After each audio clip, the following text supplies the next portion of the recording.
Hi there, Janet Fritz here for Galaxy Girl Creations. Welcome to my channel. Welcome to another day of May I Scraplift You. Today I am scraplifting Sandy Reversky, otherwise known as State Goddess, and she's pretty much State Goddess on almost all social media, I'm pretty sure. And I am super excited to be scraplifting her. I am actually using one of her stencils from Scrapping Reflections. This is, I believe, mandala number 1. And I am spraying it with some media gloss spray from Dina Wakley, and it is in the color Ocean. And I really like how that looks. She's got two big kind of circles. It looks almost like a funky kind of little flower going on, or a circle with a ruffle. And so I decided that this mandala would work really well. And I think I've only used it once before, so I'm really happy to get it used again. I really liked it when I saw it, but I always forget to use it in a different way other than like a wreath. So she has some sketchy lines on hers. Hers are in white. I'm doing mine in black because obviously I'm on white paper, and I'm going to do sketchy lines all the way around the outside. And I am also going to do some sketchy lines inside the mandala image. She's got some sketchy lines going around the outside of her scalloped edges and such. So I am taking a note from hers and doing some sketching on mine also. While I do that, don't forget there is a playlist down below for everyone who's playing along with May I Scraplift You and all of the videos that have been released for May I Scraplift You.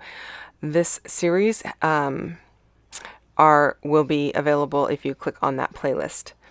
So here I am just going around these little scalloped edges of the mandala looking piece. Kind of looks like an oversized doily as well. I really like the way that it's looking. And I've got two photos of me and my husband. It was when we had started attending a local church here, and they gave us this sign that says "We Belong," and took our picture with it. And then in the second photo, we're making goofy faces at each other. So this is a little bit tongue-in-cheek, this layout, because my title is just going to be "We Belong Somewhere." Like, I'm not sure where we belong, but we belong somewhere, being goofy like this. So I went to this bin of some chipboard pieces I have. Most of these pieces are from Pink Fresh Studio, and I am just pulling those out to layer below the two photos here. I'm kind of figuring out where I want them. I did spray that doily in one of the media gloss sprays from Dina Wakley, and I believe I used the color Blushing. And so I thought that pinky peach color matches my jacket, and the blue matches the sign. My husband's in a black shirt, so he's very versatile there, and he matches all those sketchy lines. And then I had to wait for that to dry quite a while. So this layout didn't take me very long to put together, but to do the mixed media, you have to wait for everything to dry, and being a doily, it had to be really dry, because otherwise it just kind of was really hard to work with. It wanted to curl up, and I ended up laying it upside down. So the wet side was down on a paper towel so that it wouldn't curl, and let it dry that way. So I'm just figuring out which ones of these different pieces I want to use. The frame that I've already got tucked in there has some purple, some of the pink, and some yellow on it. And so I'm thinking this little floral cluster will work really well the opposite of it, because of it has all of the same colors. And now Sandy's embellishments are the opposite direction from mine. Hers are going diagonal from top right to bottom left. Mine are going to go top left to bottom right, just going with the same pattern that my mixed media is going, from top left to bottom right. So everything's going to be on the diagonal. I'm just figuring out where I wanted to cut this frame, because I know I want to use it on both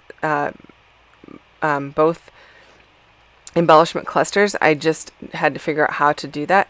And the reason I wanted to use that one specifically is because it looks like it's got some sketchy lines on it. So it kind of just tied everything back to the background that I've created here. So otherwise, I'm keeping this one really simple, you guys. I'm just going to end up doing these chipboard pieces, and then I'm going to end up with a title. And I think that is pretty much it. I will do some journaling, but you don't get to see that on screens. I don't do a lot of my journaling on screen because it doesn't make for exciting viewing. And but I always leave a place for it, even if it's on the background. And I don't mind writing directly on the background. That doesn't bother me at all. But I do know I will have to probably write with a fine tip Sharpie on this because the Media Gloss spray is glossy. It is like an acrylic spray and it's glossy, so I don't think my regular pen is going to write on it very well. I do have some alphas there. The pink ones are from Pink Fresh Studio, and then the black ones are some really old ones from Freckled Fawn, and they don't make these anymore. I just happen to have a bunch of them in my stash because I bought a bunch when they were released, and I really like them. I do end up having, actually on this layout, they stick pretty well, but usually I end up dipping them into a little bit of glue on that I put like on the back of my hand, and then I just tap them into the glue and then put them down. But with the gloss, they do seem to stay pretty well, so I didn't worry about it. Now if they end up looking like they're going to fall off when I go to put them in my album, then I'll go ahead and address that issue and add a little bit of liquid glue to them. I do end up adding liquid glue to these Pink Fresh ones for whatever reason. They definitely wanted to fall off. And so I definitely want those to stick a little bit better. So I'm going to add a little bit of liquid glue to that by putting a little liquid glue on the back of my left hand so that it's right there, easy to reach, and very handy, if you will. Terrible pun, I know. But one of the reasons I do that is I could very well put some glue like on my acrylic block there, but for whatever reason I prefer it on my hand because I know I'm not going to set anything on my hand and get glue all over it.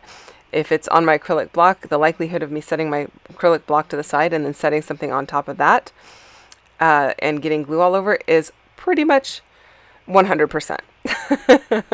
So I figure putting it on my hand works well. It's also very close to my working area because my hands are both right there, and I have better control.